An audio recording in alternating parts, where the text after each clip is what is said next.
Researchers at American University recently issued a report about user-generated videos online. They argue that most of these homemade videos might well be perfectly legal, even when they include scenes from Hollywood movies. That's because they might be protected by the fair use provisions of copyright, and the professors say they found plenty worth protecting. There's an enormous amount of creativity in online video that may be unsuspected because people think of it as kind of a great big junkie. But there are things that I think are brilliant, and I personally can never watch 10 Things I Hate About Commandments without laughing. I just think it's hilarious. At Faro High, Ramses was the biggest player around. No doubt. It's one of many spoof film trailers you can find on YouTube.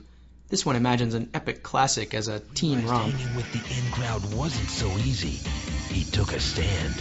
Man shall be ruled by law, not by the will of other men.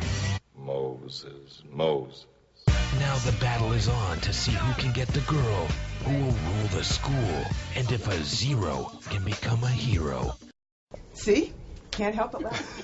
It puts your culture together in a way that you really hadn't thought about it. The professors hope their report will help clear up what they see as common misperceptions about fair use. I think most people don't even know fair use exists. And if they do think fair use exists, they're pretty sure they couldn't use it, or they might get it wrong.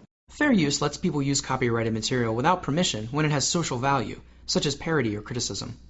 The problem, though, is that it's hard to tell exactly what qualifies as fair use. But the researchers say there's reason to believe that fair use is broader than people imagine.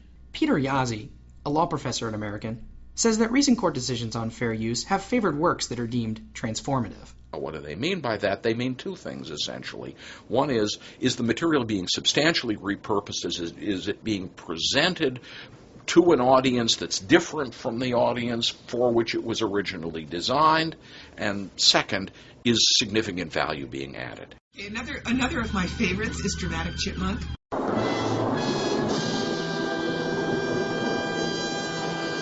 It has taken off as a meme online and become remixed into other people's. There's a dramatic squirrel, there's a dramatic snake.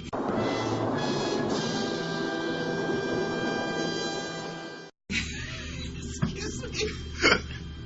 But the researchers are worried that YouTube and other sites might start blocking Dramatic Chipmunk, which might be made up of copyrighted images and music, as they clamp down on piracy of TV shows and movies. Mr. Yazzie says that some sites may install filters that would automatically yank any copyrighted material. And those are not very discriminating mechanisms. They're based on pattern recognition from sort of libraries of known copyrighted content, and they have the potential to affect value-added videos, parodies or remixes or mashups as much as they would affect a rebroadcast of content from last night's Comedy Central program lineup.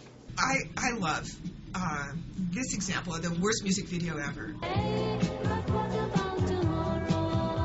An internet user posted this Finnish music video and argued that it was the worst ever.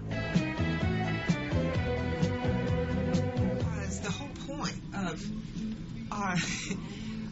of them showing this video is to start a discussion. People use this as a platform to talk to each other. You're looking now at stuff that's really the very, very beginning, and a very sloppy, messy beginning to a new way of making culture and making media. This is Jeffrey Young reporting for the Chronicle of Higher Education.